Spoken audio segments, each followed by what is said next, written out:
Welcome back, everybody. My name is Dennis Karachopin, and this is DK Tour Fishing. Today, I want to do a BassMaster Open recap video for you guys. I have some footage from on the field out there, from the Open down in Virginia that I want to share with you. I want to go over what happened a little bit. Just want to tell you right off the bat, this is not my most anticipated video. I wish that I had a trophy right here that I could do a nice intro and zoom in on it, and then do an outro later and zoom out on it. But that's not the case. But you know what? Tournament fishing is all about learning. Life is all about learning, and I am really in the thickness of learning a lot here. Hopefully I want to be able to share with some of my lessons and my learning lessons with you guys along the way, throughout my trials and tribulations as a tournament angler. One that's really, really ambitious to make it towards the top, to make it to the top. So let's get into this video. I just want to go over some things with you guys, bring you up to speed, and I'll bring you right into Richmond. Now, first off, about the James River. Everybody says it, and it's true. The James is one of the most dynamic fisheries in the Northeast, or if you want to call it the Northeast. It's a little bit lower than what I would consider the Northeast, but it's a tidal river, and that's part of the huge dynamic of fishing the James River. It is the biggest dynamic, is those tidal windows. Being able to get bit is not something that you could achieve during every part of the tide. The winning area, on the wrong part of the tide, the winning area might not even be wet. You know what I mean? You'll have a spot that you can catch 20 pounds that might just be completely beached, be completely exposed during low tide. So figuring out your areas, running the tides is key here. There's a lot of variables involved here with practicing and learning a river system like this. Like I said, the fish feed in windows, and it is a huge. It's dramatically different than just fishing a river or a lake with no tides. That being said, I felt like James set up good for me. I grew up saltwater fishing my whole life, which I've saltwater fished actually most of my life. So I didn't feel uncomfortable with tides. Got down to the James about a little over a month ago during the colder water, and I got on some fish, got on a good little crankbait pattern down there. If you guys seen in some of my previous videos, I figured the place out all right. But moving into this event, I have a practice in front of me that is going to offer me completely different seasonal patterns than what I was used to going back over a month ago when the water was, under 50 degrees. So knowing that, I'm going to get my butt down there. I have to redial in these fish. A lot of the areas where I would catch them on a crankbait, you can't even run a crankbait through those areas clean anymore. So, being familiar with the layout of the river a little bit, being able to navigate some of those dangerous zones, I had got that out of the way already. But now getting down there and having to put a new pattern together and put a tournament together, put a BassMaster Open together with 225 boats, 225 in the pro division, and then with the co-anglers, you got over 400 people fishing this event. So now, every spot on the river that looks like it's fishable, every spot that looks like it will yield a fish, you better believe there's going to be a boat on that spot. So you can practice your butt off as hard as you can. And, the 6 spots that you're catching fish, those spots can literally be just getting rounds run on them. You know what I mean? During the event, so you don't get a good draw. You don't get out during the optimal time of the tide. So, just right there, I'm just, enlightening you guys on some of the variables with not only fishing a river system with tidal windows, but fishing a tournament with over 200 boats and over 400 people fishing. Now, there's a different dynamic to that. When you have 6 good spots that you have confidence in, that's excellent. But I'm sorry to say, to fish on this level of competition, you're going to need 50 of those spots, or 100, or 300. So learning this river from scratch, really being confident going into this event. Got down there for practice. Bad weather the first day of practice for me. I actually I realized during practice that I had some oil leaking. It looked like oil or gasoline, but fortunately it was gear lube. It was leaking from my trim. I had to pull my boat out of the water, get myself to a service center, so I lost a whole day of practice right off the bat. And I was fortunate enough to still have the second day of official practice to fish, as well as, the third day of official practice, which is only a half a day of fishing. So in that day and a half right there, I was able to dial in a new pattern, with some of my crankbait stuff as backup stuff, being able to dial in a new pattern, fishing the knees of cypress trees, drawing reaction strikes off of the knees of cypress trees that were offset aside from current breaks. So as long as I was able to time the tide properly and run my trees in sequence with tidal windows, I was able to really stay on top of these fish. And during practice, in that day and a half, I must have shaken off 15 fish easy.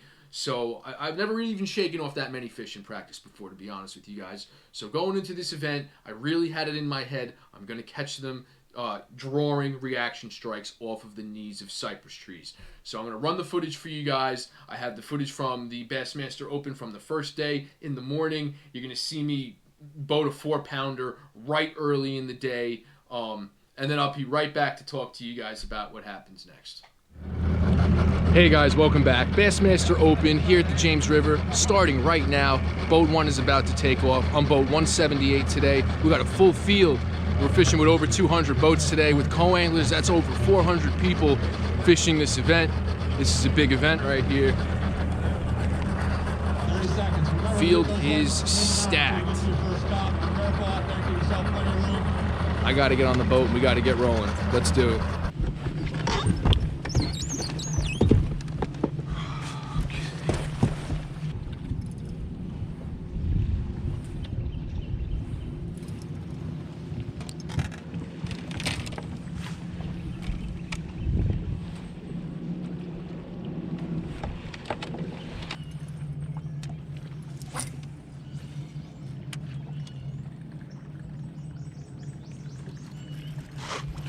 No!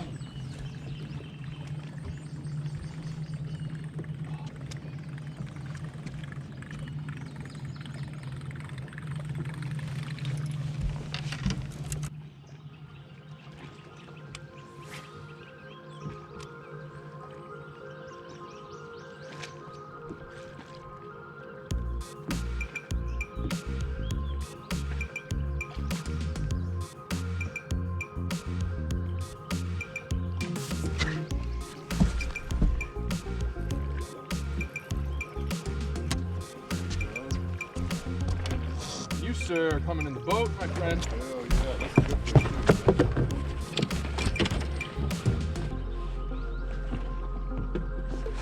Damn right. Those look nice. Oh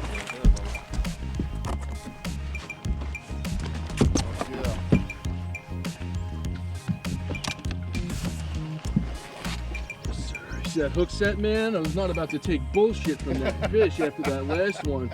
You seen that, right? Yeah. I was gonna let that fish run my way. Right. It's a really good sign. It means I could have potentially shaken off a couple of those yesterday. I was really planning on putting scent on my lures, but I was getting bit without the scent yesterday, and now I'm scared to put it on. You know what I mean? Like, I don't want them to smell something that they don't like. I'm not taking my time on this stuff. That little finesse worm's gonna get bit. I just can't freaking fish it, man. I don't know. It's really hard for me to fish that worm. I tried to. I had like every perfect color for it, but certain things I gotta work on. What can go wrong with cameras will go wrong with cameras. Back at the weigh-in. Let's see what we got here. Roger, how'd you do today? You did pretty good. I got a limit. All right, let's see what we got. All right. He's got a tag on him. I must have had high hopes for that fish.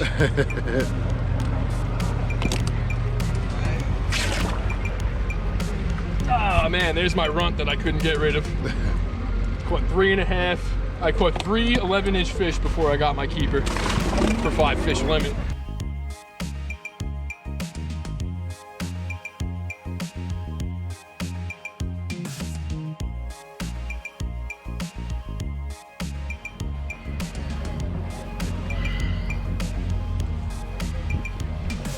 Come on, buddy. Gotta go away, you. Oh, yeah. And we got spot right there.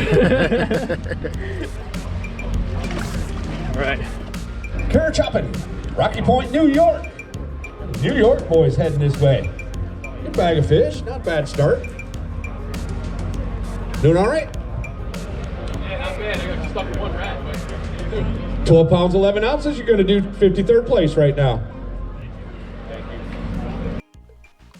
Now, you guys can see how close these weights are right here in the standings. But one key element to understand here is that, you know, my nearly 13-pound bag here is actually a solid bag.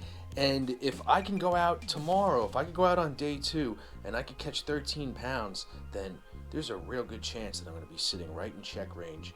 And that's great for my points for the year. You know, put some money in my pocket. And really the goal for this tournament is to finish up towards the top here. So really anticipating a good second day. Now going into day 2, I got to put a game plan together, but there's a crucial variable that you have to recognize here. The first day I was boat 178. It's a very late flight. You fish a later day, you have a little bit more time to fish than, say, having a very early flight. The second day, I drew, I don't know, maybe I was boat 50 or something like that. I was a very early flight, or maybe it was 40s. It was early flight considering a field with 225 boats. So day 2, I have a check-in that's at like 2:40. And the launch is supposed to be at 6 o'clock, but we have an hour fog delay. We don't get the tournament started until after 7 o'clock in the morning. I have a short day to fish to begin with, so I have less than 6.5 hours to fish.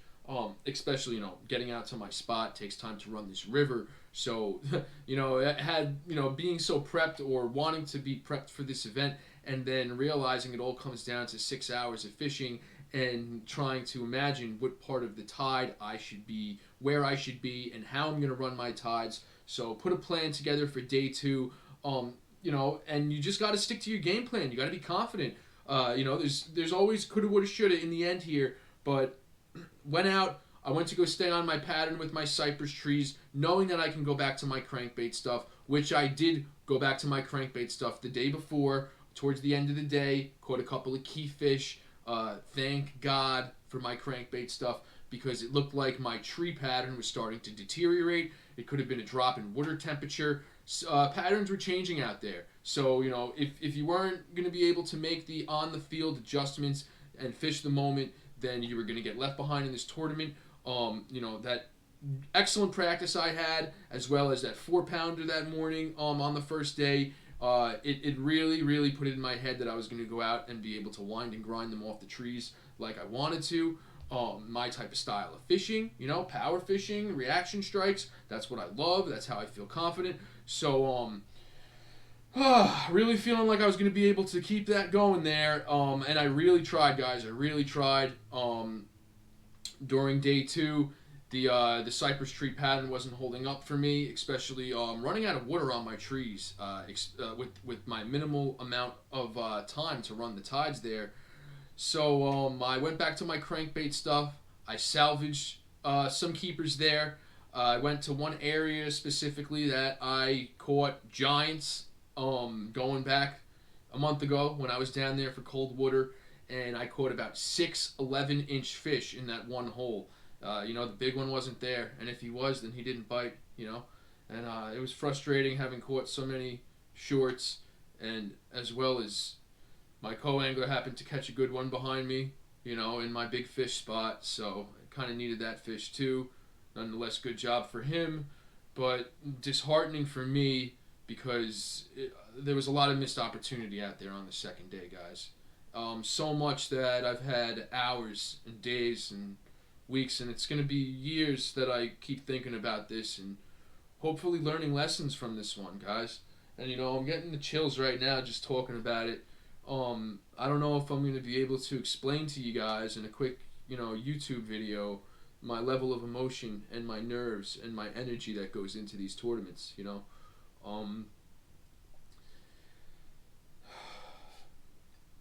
it's not a game for me. You know, I'm not doing this for fun. It's on a different level at this point. You know, so I'm brand new in the sport. That's the way I look at it. I have a lot to learn. There's never going to be enough learning lessons along the way. I really look forward to the rest of my season. You know, regardless of how my tournament ended up, you know, I didn't maintain my spot in the standings there, or you know, I was in striking distance. I was not able to successfully have a good tournament, and you know, it happens. Congratulations to Brendan Polinick, you know, for winning. Amazing, you know. Fishing against Brendan Polinick and Mike Iaconelli and you know countless hammers out there. So excellent, you know, running with these guys on this field. Some hammer rookies on the field as well this year. You know, interesting because last year it was the first year I fished a BassMaster Open. First time I ever fished a Tier 1 tournament, and you know, I fished against Brendan Polinick down in Kissimmee, and I actually beat him down there. You know, he obviously didn't have the best event, and you know, it just goes to show that you know, we strive for consistency as tournament anglers, but the consistency, you know, sometimes it's not always there, and when you really can't find it, you know, at the very least, hopefully you can really find all the learning lessons you need to become a better angler and to grow. So, you know, like I said, congratulations to Brendan Polinick. He is one of my favorite anglers, 100%. I had the opportunity to shake his hand during that, right before that Kissimmee event. You know, along with a lot of my other idols growing up, you know, that I looked up to. You know, now I fish against them. So, I'm more than determined, guys. So, I'm going to be back even harder. I had experienced some camera issues with the battery pack that was holding my camera was causing my camera to malfunction and turn off on me out there. So at that capacity of competition, I was not in any state of mind to deal with technical difficulties with cameras. So that became less of a priority, obviously. I'm setting the boat up right now. This way we can have a permanent mounting solution on the boat with a permanent power source. This way I don't have to worry about the camera while I fish, and we can keep you guys along and make some bang-up videos. Well, my birthday's coming up in a couple of weeks, which means that, you know, I'm going to be upstate fishing. I'm going to be at Lake Champlain and Oneida. It's my favorite time of the year, guys. It really is. We go through a harsh, long winter up here in New York. June 3rd is my birthday, and when the beginning of June gets here, that's when, you know, things really start moving around. So I'll be catching them on a buzzbait. I'll see you guys soon.